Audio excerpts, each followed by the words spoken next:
aim to unlock the doors of opinion, unveiling the stories that need to be told. Join Omobola Sandra and Sage Babalola on the Morning Express on Mainland 98.3 FM from 5 a.m. to 11 a.m.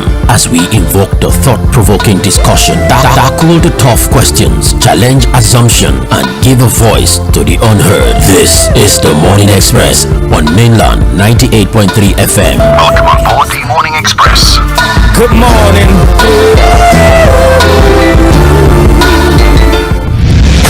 Ladies and gentlemen, here it is, the most listened to radio show on the planet. Even the other stations are tuned in too. Welcome to the Morning Express on Mainland 98.3 FM.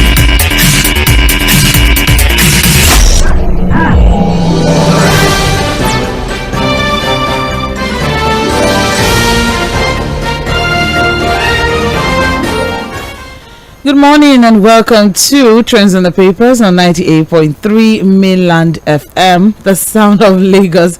Today is the 29th of December 2023, the very last working day in the year. There's just a lot to be thankful for. There's a lot to also look forward to in 2024. There's a lot of promises, that we're all looking forward to as a people in Nigeria. This is Mainland 98.3 FM. You're listening to Trends in the Papers, where we look through the major trending stories on the front pages of our dailies. We'll do this from now, 7:41 a.m. That is the time check us at now, and we'll end by 8:30. We'll take a short break, and by 8:40 we're back again for Mainland Focus, where we pick one or two major stories from the papers and flesh things out and open up the phone line for you to join the conversation.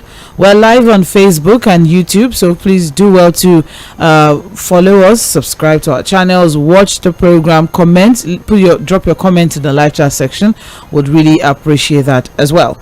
My name is Omobola Sandra. I will not be doing this alone. I never actually walk alone. I have Fuad Sahi joining in via the phone line. Good morning, Fuad. Yes, good morning, Sandra. How are you doing? Thank God it's Friday. Yes, the very last Friday in the year.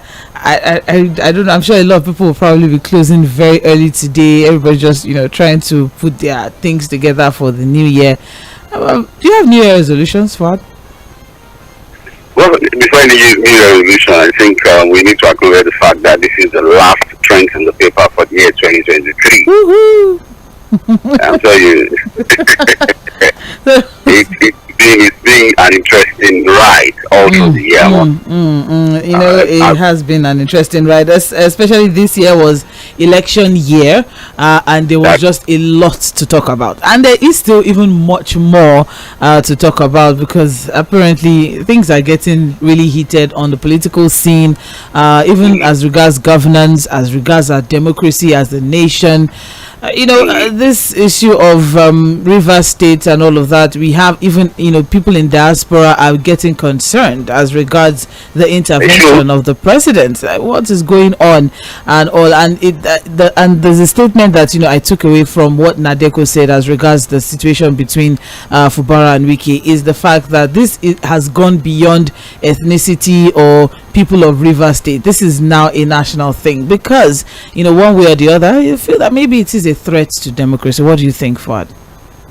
I agree with civil society organizations, well-meaning Nigerian statesmen who have all made pronouncements, who have all made lend their voice to this particular issue. It's a battle to save the soul of democracy in Nigeria. It's not just about Rivers State. Because again, whatever happens in Rivers State, if we don't pay attention to it, could well spill over to other states. We ask ourselves, when we get to a point where the president keeps making pronouncements and interventions that are complete, at variance with the dictates of the law, then where do we stand? Where are we with the democracy that we say we practice in Nigeria? So I agree with diaspora Nigerians who are also concerned. The reality is that we love them. Also looking to coming back home one day. And there's no place like home, Sandra. If you ask an average Nigerian out there, they will tell you, if not for a lot of the challenges we have back home, they know that, look, really they are still second class or class, even fourth class citizens in most of those countries. So, so they want to come back home. They want Nigeria to succeed so that they can also come back home and function here. So I agree that the rivers issue is not about rivers alone, but the battle to save the soul of democracy in Nigeria. And so we'll continue to talk, continue to do our own bit. My New Year resolution to do more of what I'm doing now, to continue to inform and do my job well as a member of the fourth estate of the realm, the media. Well, trust me, dear listener, when I say that Fuhad is poised to do so much more. We have so many new programs coming up in the new year that you would definitely enjoy. All in a bid to ensure that we keep you up to date as regards everything and anything as regards current affairs in and around the world, in Nigeria and even around the world. So just look forward to all of that. So as the weeks go by in 2024, we'll introduce you to every one of our new programs. But then let's start with what are the major trending stories for this morning, the 29th of December 2023.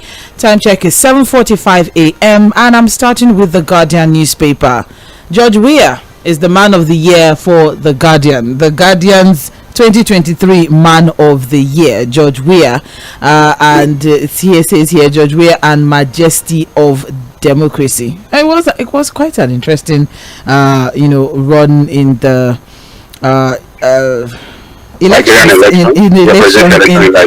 elections in Liberia. Thank you very much. And how everything was going and how everything was coming. We also had that conversation, but then a mere fact that a leader who lost a second term election and could not in fact fulfill most of the promises in the first time is one that probably they looked at, and the fact that okay, yes, I did not win, okay, and then you just hand over to the next person. I think is worthy of celebration for. The thing is this is not the first time we've seen an incumbent lose an election in Africa and concede defeat even before the final tally. It happened in Nigeria in 2015, Sandra. Goodluck Jonathan was able to set that example. Again, it's just as an incumbent, losing a keenly contested election and conceding to the opponent even before the final results are released. And I think we saw a repeat of that in Liberia. This year with the presidential election in Liberia, and I must say I'm not surprised that the Guardian newspaper has decided to choose George Oppongwe, the former African Footballer of the Year, former World Footballer of the Year, who did a lot of great exploits, while playing football as the Man of the Year. I think it's just to set that example, to other African leaders. And look, governance is about that selflessness, about that responsibility to the people, and the respect for the rule of law. So I think Jᴏɪᴜ was able to set that good example, following the legacy of Goodluck Jonathan, who also did the same thing in 2015, losing an election as an incumbent and conceding, defeat. So I think it's on that basis, really. Again, if you look at what you can call a very normal thing has become something we need to celebrate in Africa. It is because it is not the usual thing. In journalism we say when dog bites man, it's no news. But when man bites dog, it becomes news. But ordinarily one would say that, what's the big deal about losing an election as an incumbent and conceding defeat? But in Africa we are not used to that. What we've seen is leaders who finish their first and probably second term find a way to manipulate the constitution of the country to extend to third, fourth. Some of them have been there for 30 years, 35 years. Even some of them, when they become vegetative and incapacitated, they still want to put their son or their wife. So Africa really has not really imbibed the culture of democracy. So when we see one or two good examples like Jᴏɪᴜ, Goodluck Jonathan, I think we need to celebrate them. Thank you very much. Well, as highlighted here, the significance of this action, telling or looking at the fact that he, as a hero of democracy, just because he allowed electoral fidelity, even though it prevented him from going for a second term, but the fact that in recent times, that in this part of the world there have been a an emergence of the khaki boys taking over, and one of the reasons for all of this is, or coup leaders have claimed that electoral processes have been fraudulent, and so they are all out to save the people, save democracy, or whatnot. So congratulations to George Weah, is the Guardian's 2023 Man of the Year. I think it's a well-deserved award. Yeah. I agree with this choice from the Guardian newspaper. All right, moving on. Still on the front page of the Guardian, we have here more resignations loom as Aiyedatiwa takes charge in Ondo State. I think so far we have about 5 people, 5 Aketi men. Government officials have resigned. Yes. So, but then. They are loyal to the man even in death. Yeah. That's beautiful to see. Loyal when the man is alive, then keep yourself loyal in death. Wonderful. That's very interesting, Fuad. I don't know what I wish you were here so I can see the look on your face. But then 24 hours after inauguration of Lucky Aiyedatiwa as 7th civilian governor of Ondo State, those regarded as cabals within the late Rotimi Akeredolu's cabinet have taken the back seat. The fear of Aiyedatiwa dissolving or reshuffling the cabinet has gripped members once regarded as Akeredolu's men. Close aides have continued to throw in their resignation, citing their move as a show of loyalty to the late principal, even in death. And among those, it's okay. And among those, we have Richard Olasunde, Chief Press Secretary, Dare Aragbaye, Special Advisor on Special Duties and Union Matters, Raimi Aminu, Commissioner for Lands and Infrastructure, Doyin Odeboale, Senior Special Assistant on Special Duties, and Olawale Abolade, Special Assistant on Photography. What? Yes, ma'am. Those are the backroom staff now. Assistant S on Photography, what? What are you telling me now? Do you know the kinds of appointments we make? That's I'm sure there's also SA on food and merriment for the governor. What are you saying? Anyways, away from that, I really don't know. Is it taking pictures? Probably a young man is the official photographer to the governor. I don't know why it's now an SA. So I've just been unless there's the official photographer and then there's someone also managing the photographer who is not the SA. It's not impossible. Thank you for trying to rationalize this. I really appreciate it. So, anyways, people are resigning in order to avoid, embarrassment or fear the fact that when Lucky Aiyedatiwa was going through some issues in Ondo State, and the fact that now he's the official governor, so should we stay there? Should we not stay there? Let it not be as if we have a repeat of the certain man that was carrying Bible. For some weeks now. So, Fuad, what are your thoughts as regards all of these resignations? Well, I think these are I don't know, an official photographer, for example, will be one of the cabals.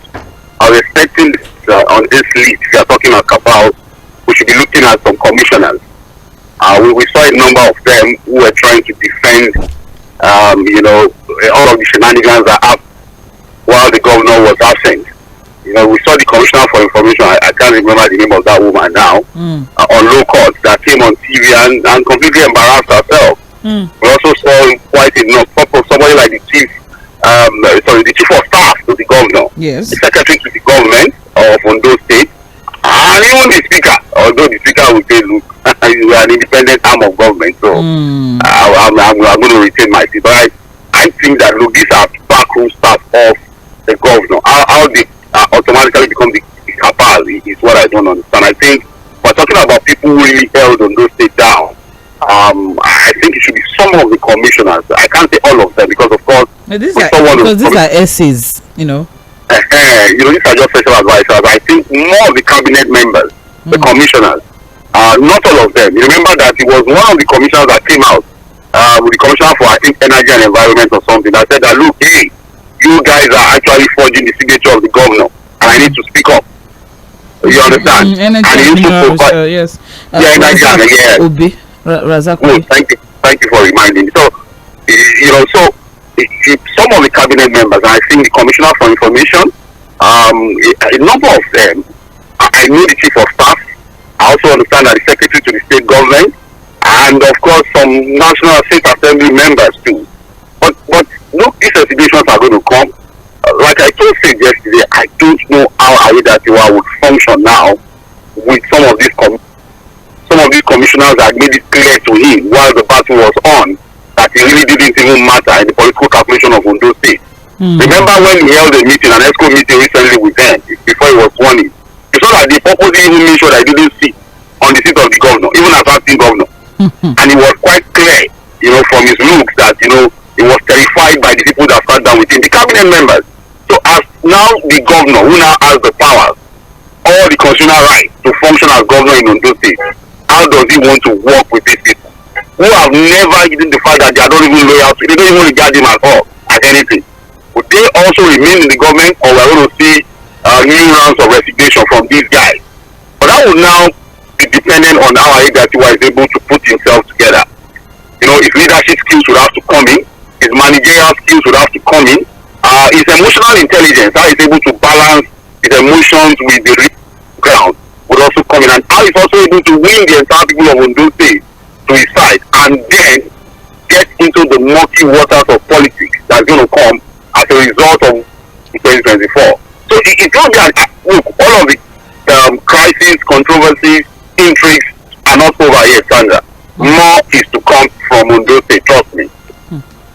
Thank you very much, Fuhad. Meanwhile, Aiyedatiwa has described it as a rare privilege to have served under the tutelage of his late boss, and he has stated that he stated when he led members of the State Executive Council on a condolence visit to the residents of Akiti. And he said, well, he has a chief press secretary already. Anyways, Ebenezer Adeniyi. Some of his media aides were sacked recently. Those ones have their job back now. Yes, you remember? When all that crisis, when all of that was going on. Those ones are in charge now. Just see the turnaround. That's a full 360 there. Anyways, all right. So that's the story from Ondo State as of now. Choice of deputy governor between Obe and Ale. Obe, that is the commissioner for energy and mineral resources, Razak Obe. We also have chief of staff, Olugbenga Ale. I don't know. I don't know if it's Ali or Ali. I think Ali. Yes. Yes. So, okay. Well, let's not forget that Obe and Showore, that's Akinwumi Showore, that's commerce industry and cooperatives commissioner.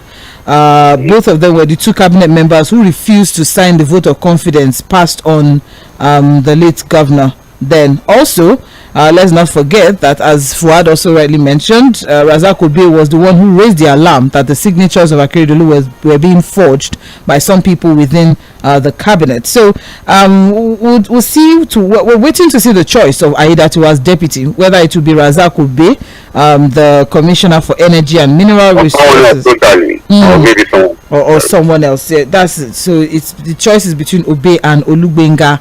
There will be politics on that one too, Sandra. Politics, people jostling. The party is not going to.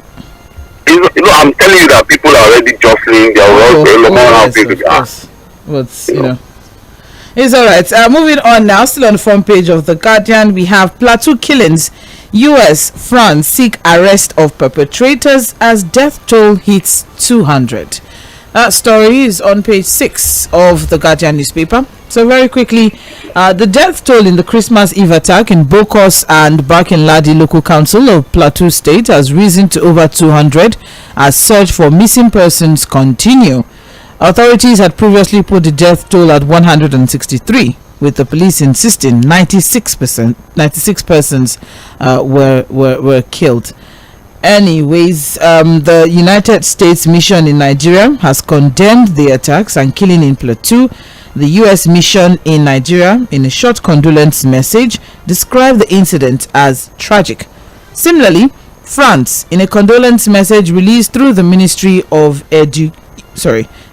Europe and Foreign Affairs, also condemned the attacks and killings, and they called for identification and prosecution of the attacks, and assured the Nigerian government of its support. All right, and however, the federal government has vowed that perpetrators would be arrested and made to face the full wrath of the law. The Minister of Police Affairs, Senator Ibrahim Gaidam, made the vow in a condolence message he personally signed. Fuad. Oh. Sandra, well, again, the numbers are rising. Yes. The casualty figures are, again, the governor has said that, look, I think the numbers are going to rise. The US, France, well, those are normal diplomatic statements, to call for, the arrest of these perpetrators. The Commissioner of Police, all of these statements, the funny thing, Sandra, is that we're used, it's a cycle of, the international community call for an immediate arrest of the perpetrators, the call for justice, NGOs, Human Rights Watch, and everybody keeps making statements, and then before you know, the dust settles, and then we go back to normal. And then the cycle starts again.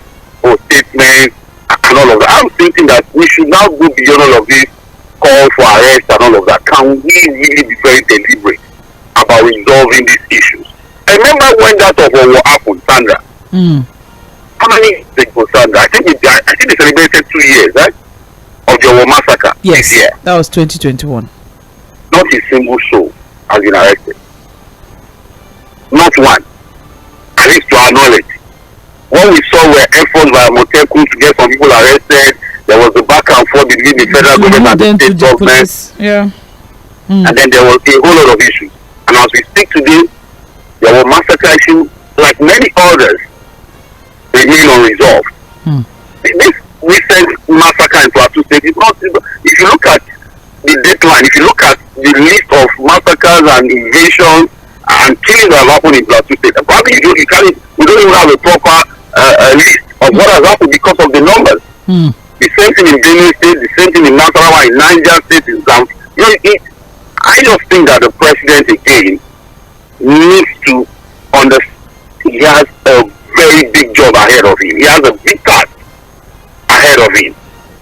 He has wanted this all his life. It was a lifelong ambition. He wanted to become president. He has always played the politics to the glory of God. His political calculations eventually worked for him. Now he's the president. He now has to do the job. Because after this, what is next? Somebody said, unfair job, unfair job. He's a president has always wanted to become president. Now he's the president. Okay, what is next? The only thing that remains is for him to now do the job. Because how he's able to do the job or not able to do the job will now be what people will be saying after him. Because he can never be president for life. He's going to leave that position one day. But what legacy does he want to leave?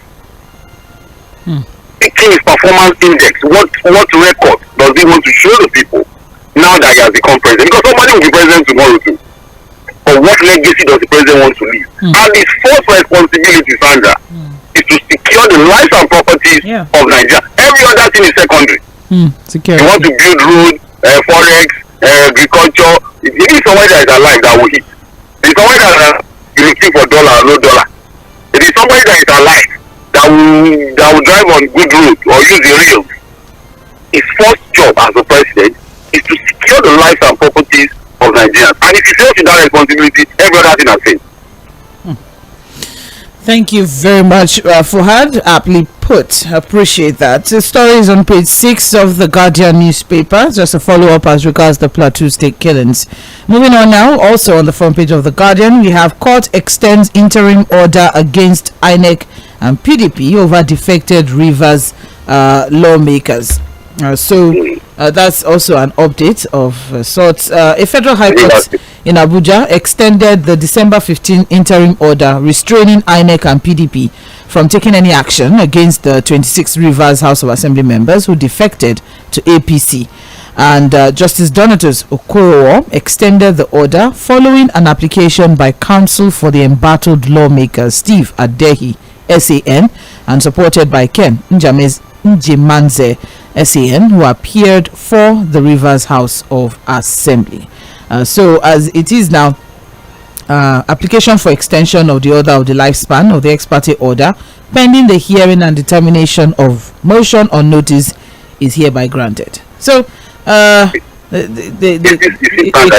declare the seat vacant. That's just basically what that means. That's what I'm saying. Now that the defecting lawmakers are in court, yes, through legal interpretations and legal solutions to their challenges, how do we now pitch this against the declaration and the directive of the president to the governor? You don't understand. Defecting lawmakers have sought ex parte order in court and it has been granted. Now they got an extension on restraining INEC and the PDP from declaring their seat vacant and conducting elections to fill those vacant positions. So it means that we have legal consideration, legal issues, legal battles still going on this particular matter.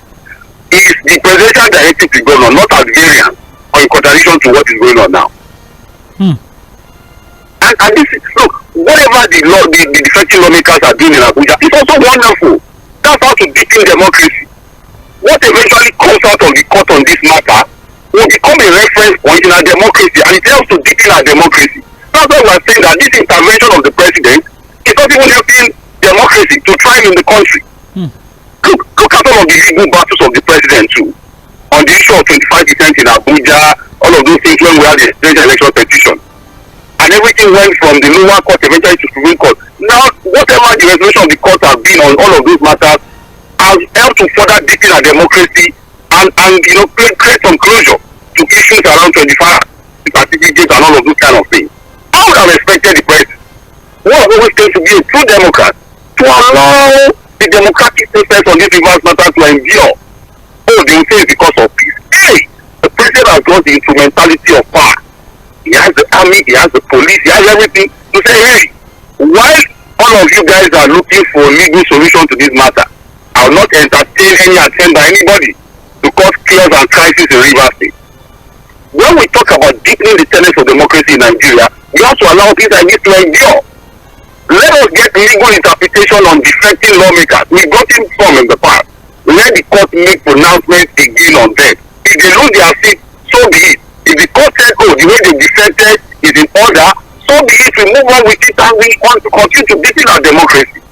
But again, all of these ex parte order, I've seen lawyers who have called it judicial rascality. You know, our politicians are now very smart at getting all manner of ex parte order and all of this kind of judgment, restraining order. You know, too many orders come from different courts now.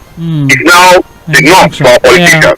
But whether we like it or not, all of these things will further help to deepen our democracy. And in anything we do, it must always be about the rule of law. Thank you. Well, PDP is insisting that the seats are vacant anyway, so I just need to just put that down, stating that you know there's a judgment in Rivers. This one is another judgment in the federal high court. They now understand how to go to different courts to get some manner of injunctions, party order, restraining orders, and all of that. But again, those are challenges that will come with the kind of democracy we practice. But we can always get better with it, and it would have been nice to see a complete resolution of all of the legal matters around this Rivers State matter. Thank you very much. For hard time check right now is 7 minutes past 8. Apologies, 7 minutes past 8, and you are listening to Trends in the Papers on Mainland 98.3 FM. We're looking through major trending stories on the front pages of our dailies. We're through with the Guardian newspaper. Now we are moving on to Vanguard, and the major headline on the front page of Vanguard: horror without end. Plateau village gets fresh attack notice. Yes, that's what I have here. Impending attack fixed for today. That's says MBF, that's Middle Belt Forum. As communities got such letters in previous attacks. We are working to scale up intelligence gathering, says federal government. United Nations Northern Reps Caucus demand thorough investigation. Probe killings. Reps minority leader tells National Assembly. Tinubu must end plateau killings, says PFN president. Prophet El Buba, Boko's group, call for speedy action. Olawekpo Hashim seeks rapid security reforms. Well, it seems we have not heard the last of the unfortunate situation in Plateau State. At the time, the outrage trailing the Christmas Eve massacre of no fewer than 195 persons in Plateau State is yet to abate, with none of the perpetrators apprehended. The Middle Belt Forum has said yesterday that the insurgents have written Push It community in Mangu local government on a fresh attack.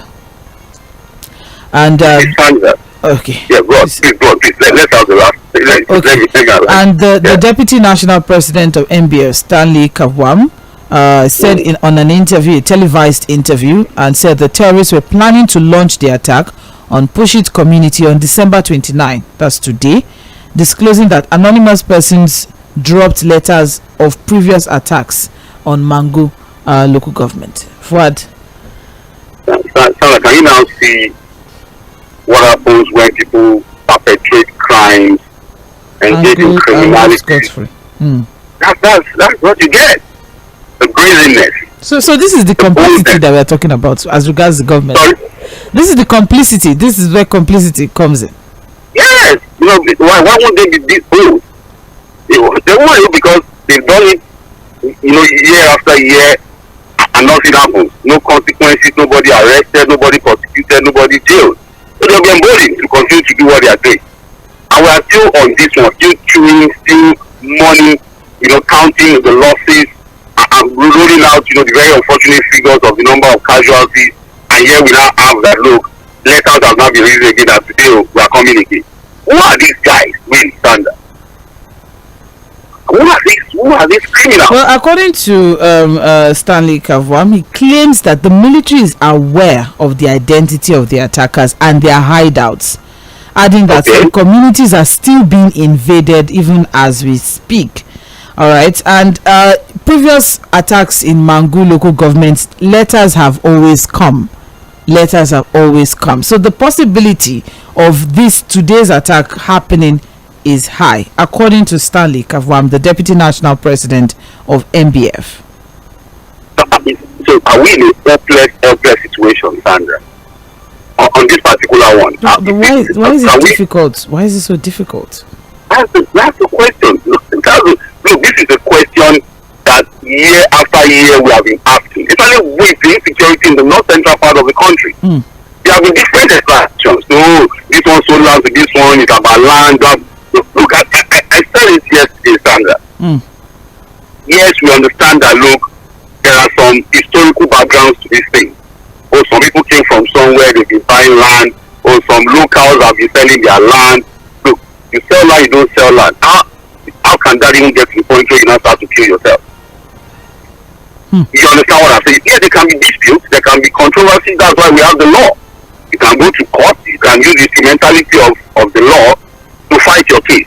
But how can those kind of things eventually not get to the point where we are seeing full-blown massacre year after year without consequences? Because again, you want to ask yourself, are these just mere anarchists? People who try from this scale? I think it is beyond that, Sandra. There are other things attached to this issue that is not clear for now. And we need to speak the truth and say the way it is. This is almost looking like an attempt, to eradicate a particular group of people and chase them away from their land. And it's unfortunate, but the question is, are we helpless? Is the country, are these guys bigger than the country? Are they more sophisticated than our security? Who is complicit in this, Sandra? Where is the conspiracy of silence coming from? Who are the conspirators in this particular issue? A lot of questions that we will not be able to provide answers to. Do you know where the answers should come from? Sandra, the bulk of this issue is stopped at the desk of the president. As the number one citizen of the country and the commander-in-chief of the armed forces. He has all the instrumentalities of power to ensure the people of Plateau State and the entire North Central are protected from these marauding beasts and criminals. So if they are still occupying, because again, we can say these are just allegations. We can still say that, well, these are just allegations. But if the MDF and the guys on ground are telling us that the military has the identity of these people, why are they reluctant to go after them? What is happening? That's a big question. Are we helpless? Is it a hopeless situation? Well, because another one going to happen now, begin to get statements again. And a statement. I mean, well, what we have now is the federal government is saying that they're working to scale up intelligence gathering. But then I have here, there's a group here, a Plateau Social Cultural Group, Boko's Local Government Like Minds Association, are saying, and I'm quoting, while we commend the efforts of the security personnel, we call on them to redouble their efforts, especially on information sharing, arrest, and prosecution of the perpetrators. The association frowns on the arrest of victims defending their communities. So now people are trying to stand up. There's self-help now, and now they're getting picked up. So why is it easy to pick up, supposedly people try to defend themselves, but the attackers are left to roam free. It's sad that one has to continue to review stories like this. When the Owo thing happened, God bless the soul of Governor Rotimi Akeredolu. That was what he said. That look, the reason why these guys come and perpetrate this crime with so much brazeness and boldness is because there's no balance of power. It's because they know that when they come into these communities, they are going to overpower the community people. It's not really because they have anything more sophisticated than the people in terms of their madness. But they know that they carry bigger weapons. And that's the problem. And that was what Governor Rotimi Akeredolu, the former governor, kept saying. That we can't continue to deceive ourselves. It's illegal, you can't carry AK-47. Whereas you continue to declare the kind of weapons like that illegal. But these perpetrators of this crime, some of them won't display the weapons. Saga didn't see it on live TV. Where Jᴏɪᴜ was with some bandits, they sat down there, displaying the so-called weapons that the government said is illegal to carry. Nobody arrested them. Have we not seen, even in Zamfara, where a so-called terrorist was being forbanned as a chief? And while he was there, people were standing with all manner of weapons. So we need to, that's why we are saying that, look, this current security architecture we have, I was having a conversation with ᴜᴜ yesterday, and I think at the end of the day we both agreed that what we have now as our military arrangement and policing structure cannot secure the lives and properties of Nigerians, and so we have to do something else. What is that thing that we have to do differently, Sandra? I think to start with, let us begin to look at the state policing arrangement. If, for example, the people of Plateau State and the governor have their own police, it is automatically to be legal, they will be let into the legal for the policing structure of the state to carry good weapons too. So you come with your own, they meet you with their own. And it is not going to be fire for fire. And that will serve as a form of deterrence. But these guys know when they come into this community, they will overpower them. Because East Plateau State, the governor now, has a policing structure. And it is legally, approved for them to carry good weapons. Those guys will not come into this community. And at that time, we cannot begin to hold the governor responsible for the failure of security in the state. As it is now, Sandra, let me tell you practically, it is extremely difficult to hold these governors responsible for collapse of security in their state. Because, yes, they are the chief security officers of their state, but beyond collecting security votes, they don't even have a control of the security structures in their state. Well, there's a lot of people saying different things in this particular report. There's a lot of people calling for perpetrators to be brought to book. But the big question is, when exactly will actions be taken? Exactly. We have here the president, saying something. The PFM president saying something. The police chief is also saying something. Northern Webs Caucus is demanding investigation. Everybody is talking. But yes, when will they walk the talk? When will action be taken? And now that a letter had been pushed forward to Mangu local government, I sincerely hope that whatever it is that the plan is would not work today. We'll definitely be following up on that story. More details on pages 5 and 31 of Vanguard newspaper.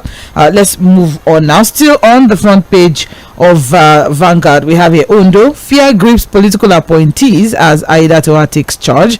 That is on page 7.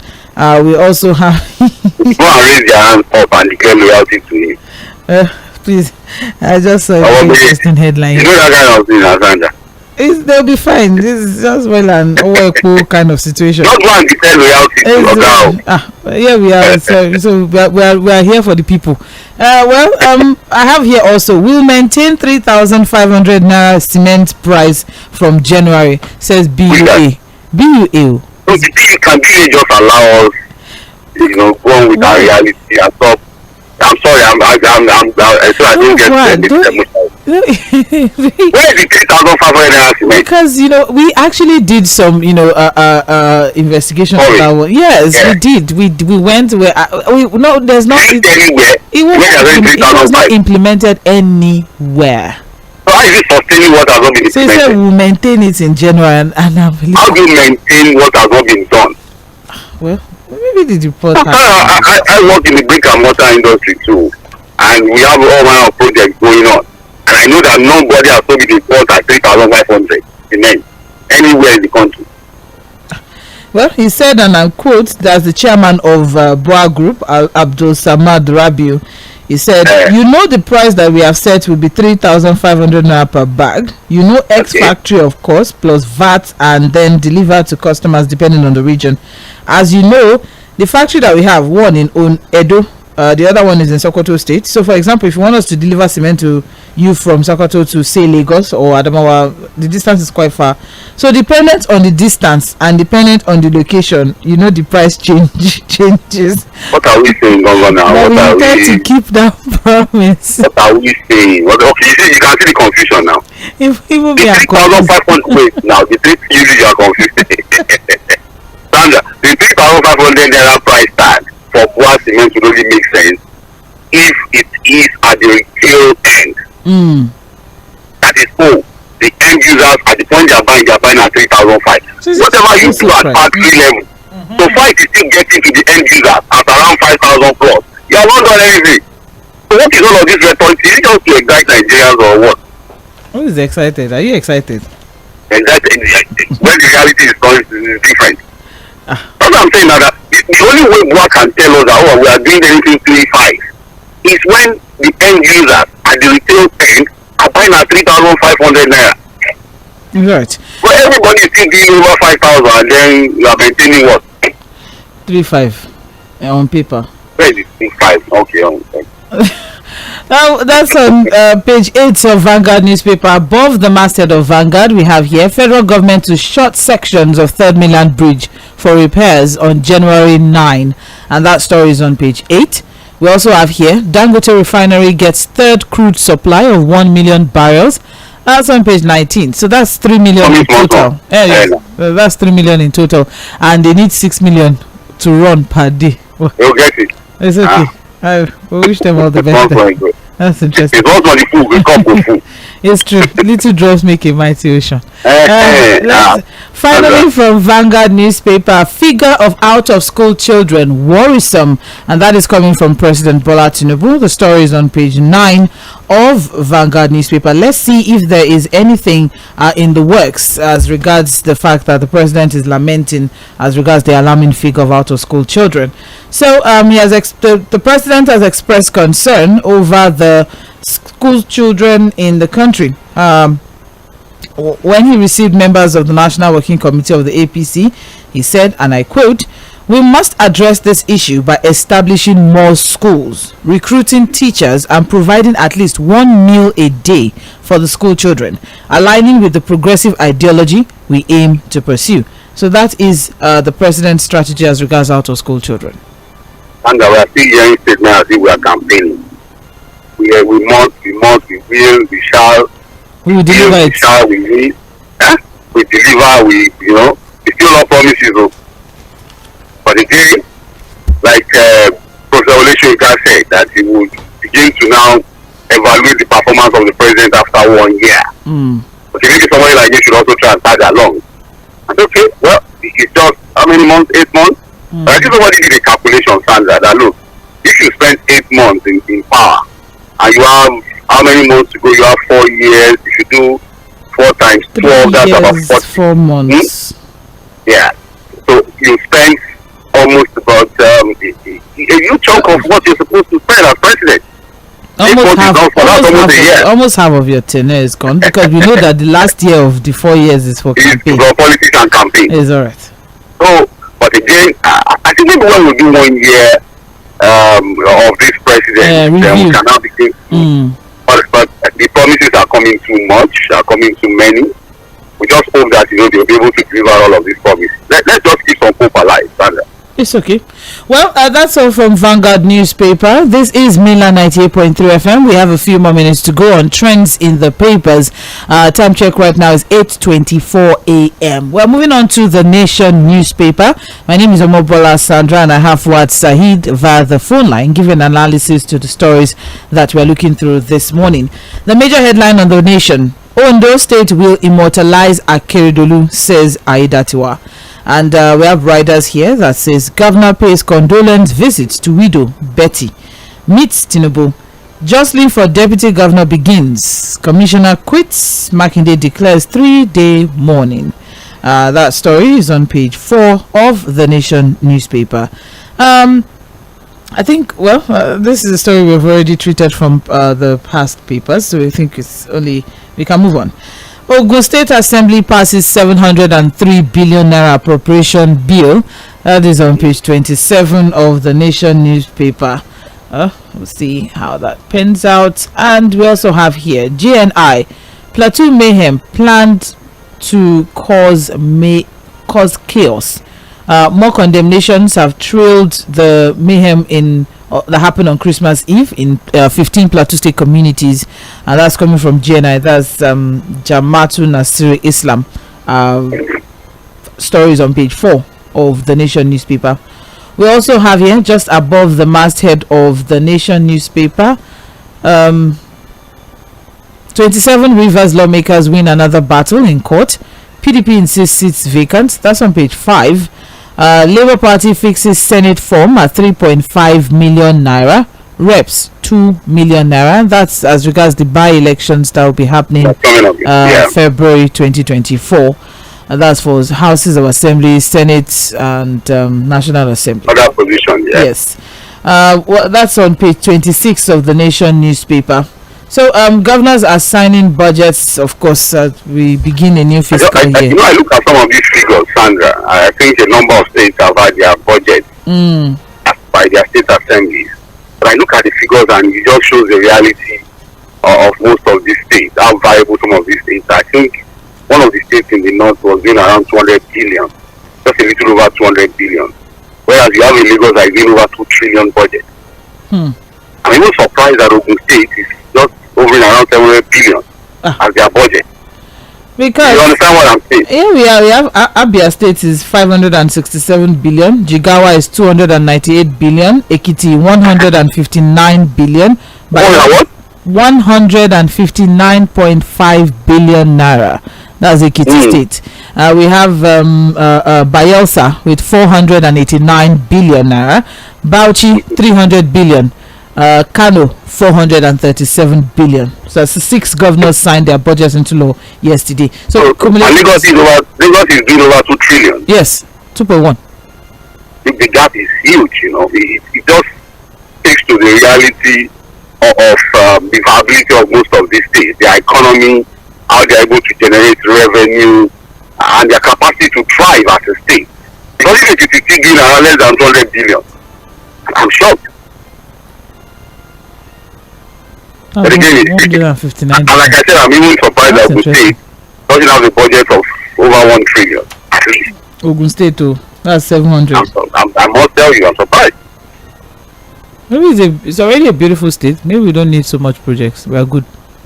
No, because again, it will now show you the economic outlook, infrastructure outlook, governor. Because these are appropriations and spending patterns that will come. Yes. And that speaks to what the government is planning to do for the people. But again, like I said, Lagos is already doing about 2 trillion, and Ogun State is still struggling with 700 billion.